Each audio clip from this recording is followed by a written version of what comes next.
या 5 रेमेडींमुळे मी कंडिशनर लावायचा सोडून दिलाय. कोणत्या रेमेडीज आहे सगळ्याच गोष्टी आपण डिटेलमध्ये बघूयात. हॅलो फ्रेंड्स, मी वर्षा आपलं सर्वांचं मनापासून स्वागत करते. कसे आहात सगळे? मी मस्त आणि मजेत आहे. तर बघा, फक्त केस गळती होणे आणि केस वाढत नाहीत, पातळ झालेत एवढेच प्रॉब्लेम आहेत का केसांचे? तर नाही. बघा, स्कॅल्प आपलं एकदम अनहेल्दी असणे, जे पण आपण प्रॉडक्ट केसांवरती लावतो की नाही त्याच्यामुळे आपल्या स्कॅल्पवरती काही ना काही उरलेलं असतं.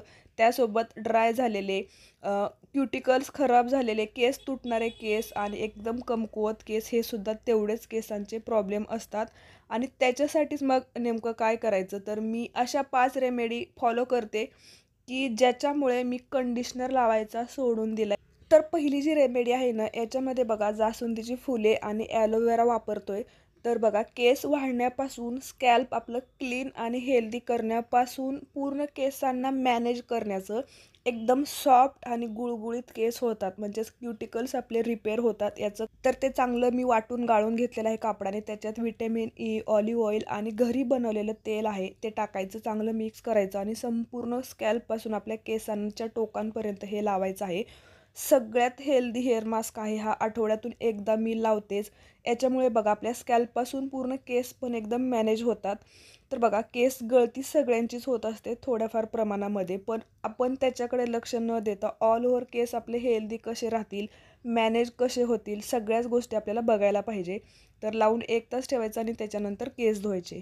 दुसरी जी रेमेडी आहे की नाही, याच्यामध्ये ना प्रॉपर एकदम केस आपले स्पा केल्यासारखे ना स्मूथ आणि एकदम गुळगुळीत होतात. तर बघा, पहिली जी रेमेडी आपण बघितली ना, तर ती हेअर ग्रोथसाठी सुद्धा तेवढीच आहे, केस गळती कमी करण्यासाठी आणि केस वाढण्यासाठी सुद्धा आहे. दुसऱ्या रेमेडीमध्ये पण तसंच आहे, पण आपण याच्यात एक्स्ट्रा अजून काही गोष्टी ॲड करतोय. तर इकडे फुलं मी गरम पाण्यात भिजत ठेवली. तांदळाचं पीठ जे आहे की नाही, तर त्याची जी पेस्ट असते, बॉईल करून जी पेस्ट बनवतो आपण ती, किंवा मग तुम्ही भिजत तांदूळ घाला आणि त्याची वाटून पेस्ट करा आणि ते थोडंसं बॉईल केलं ना तरीसुद्धा चालेल. पद्धत कोणतीही वापरा, रिझल्ट येतातच.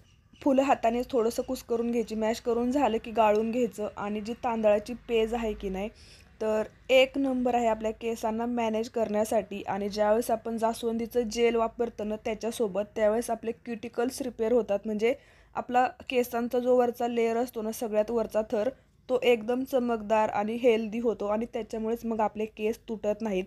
तर बघा, 1 तास ठेवायचं आणि त्याच्यानंतर अगोदर पाण्याने नंतर शॅम्पूने केस धुवायचे. हे 15 दिवसातून एकदा तरी करायचंच आहे. माझा आवाज थोडासा वेगळा येतोय, सर्दी झालेली आहे, थोडंसं इग्नोर करा. आता तिसरी रेमेडी आहे की नाही, तर ती सुद्धा तेवढीच हेल्दी आहे आपल्या केसांसाठी आणि केस आपले मॅनेजेबल होण्यासाठी. परत मी तुम्हाला तेच सांगते की या 4-5 ज्याही रेमेडीज आहेत की नाही, तर त्या केस गळती, केस वाढणं म्हणजे केसांच्या सगळ्याच प्रॉब्लेमसोबत केस जास्त मॅनेजेबल होण्यासाठी आणि कंडिशनरचं काम करणाऱ्या रेमेडीज आहेत या. त्याच्यामुळे मी एकत्रितपणे तुम्हाला दाखवते. तर इकडे बघा काय केलेलं आहे, पाण्यामध्ये जवस टाकलेला आहे आणि भिजलेल्या मेथ्या वापरायच्या आहेत. परत जास्वंदीची फुलं आपल्याला फ्रेश अशी घेतलेली आहे आणि त्याच पाण्यामध्ये आपल्याला फुलंसुद्धा टाकायची आहेत. तर या 3च वस्तू आहेत आणि हा हेअर मास्क म्हणजे ज्या एकदम महागड्या ट्रीटमेंट आहेत ना केसांवरती, स्मूथनिंग म्हणा किंवा केरेटिन, त्याच्या प्रमाणात नॅचरली वर्क करणारा हा हेअर मास्क आहे. म्हणजे हे 4-5ही आहेत आणि याच्या कंटिन्यूस वापरामुळे आपण कंडिशनर वापरायचं सोडतो, कारण की एवढे छान रिझल्ट येतात. केसांमध्ये आपल्या एक टेक्स्चर चेंज होत जातं, एकदम सॉफ्ट, सिल्की आणि स्मूथ केस होत जातात, एकदम असे शायनी होतात. तर चांगलं उकळवून गाळून घेतलेलं आहे हे जेल, त्यात थोडंसं तेल टाकायचं आणि परत बघा, हे पूर्ण जे जेल आहे की नाही, परत हे हेअर ग्रोथसाठी सुद्धा तेवढंच महत्त्वाचं आहे. त्याच्यामुळे पूर्ण स्कॅल्पपासून आपल्या केसांच्या टोकांपर्यंत हे आपल्याला चांगलं लावायचं आहे, थोडंसं मसाज करायचा. तर या 3 गोष्टी खूप महत्त्वाच्या आहेत. इकडे प्रत्येक रेमेडीमध्ये ना 1-2 वस्तू सारख्याच आहेत, पण दुसऱ्या काही वस्तू वेगवेगळ्या आहेत. म्हणजे प्रत्येकीलाच सगळ्याच वस्तू जर नाही भेटल्या, तर तुम्हाला या रेमेडीमधील तुम्हाला ज्या वस्तू भेटतील ना त्यानुसार तुम्ही तुमची रेमेडी फिक्स करा आणि त्याच्यानुसार तुमचं केसांचं रुटीन फिक्स करा. तर हे सुद्धा तसंच 1 तास केसांना ठेवायचं आणि नंतर शॅम्पूने केस धुवायचे. याच्यानंतर बघा, जी चौथी रेमेडी आहे की नाही, याच्यात परत 2 वस्तू सारख्याच आहेत, ती म्हणजे जवस आणि इकडे तांदळाचं पीठ सगळ्यांकडेच अवेलेबल नसतं, तर त्यांनी काय करायचं आहे, आपले जे तांदूळ आहेत ना ते धुवून थोडेसे भिजत ठेवायचे आणि त्याच्यानंतर ते बॉईल करायचे चांगले जवसासोबत आणि त्याच्यातच परत फुलं टाकलेली आहे. पहिली जी रेमेडी होती की नाही मध्यंतरी, तुम्ही लक्षात घ्या, ज्यावेळेस मी तांदळाचं पीठ वापरते त्यावेळेस पटकन ते बॉईल होतं, त्याच्यामुळे तुम्ही सेपरेट त्याची पेस्ट करायची आणि ज्यावेळेस तांदूळच वापरता की नाही त्यावेळेस भिजत घालायचे तांदूळ आणि मग बॉईल करायचं. मागच्या रेमेडीमध्ये मी मेथ्या भिजलेल्या वापरलेल्या होत्या, इकडे मी भिजलेले तांदूळ वापरलेले आहेत. थोडंसं चेंज आपल्या केसांना प्रत्येक गोष्टींमधलं जे बेनिफिट्स आहेत ना ते देतो. त्याच्यामुळे बघा, प्रत्येक वस्तूंचा फायदा आपल्या केसांना झाला पाहिजे आणि काही रेमेडी म्हणजे आठवड्यातून एका रेमेडीमध्ये मी ऑलिव्ह ऑइल किंवा व्हिटॅमिन ई टाकतेच. एका रेमेडीमध्ये जर नाही टाकलं ना तर एकात टाकायचं, म्हणजे आठवड्यातून एकदा ते लागलं जातं आपल्या स्कॅल्पला, केसांना. आणि परत हे जेलसुद्धा संपूर्ण आपल्या केसांना आणि पूर्ण मुळांपासून टोकांपर्यंत लावायचं. थोडा मसाज करा आणि त्याच्यानंतर केस धुवायचे आहेत. तर कंडिशनरला पर्याय म्हणून जे पण आपण जेल तयार करतो, जास्तीत जास्त जेल तांदळाचं, जवसाचं किंवा मेथी दाण्यांचं जेल बनवलेलं असतं, ॲलोवेराचं आणि तांदळाचं पेस्ट म्हणा किंवा जवसाचं जेल, मेथीदाणे वाटून त्याची पेस्ट असते ना, सर्रास ज्या अशा रेमेडीज आहेत ना त्याच्यामुळे तुमचं केसांना नॅचरली कंडिशनिंग होते. याच्यानंतरची जी रेमेडी आहे बघा, याच्यात परत आपण तांदळाचं पीठ वापरतोय, पण आपण दुसऱ्या वस्तू अजून ॲड केलेल्या आहेत. इकडे इकडे कढीपत्ता ॲड केलेला आहे, जवस आणि मेथीदाणे असेच मी ॲड केलेले आहेत. हे चांगलं मिक्स करायचं आणि बॉईल करून घ्यायचं. तर बघा, ठराविक वस्तू ना आपल्या केसांसाठी एवढ्या फायद्याच्या आहेत, म्हणजे खूप असं काही वेगळं करायचं नाही.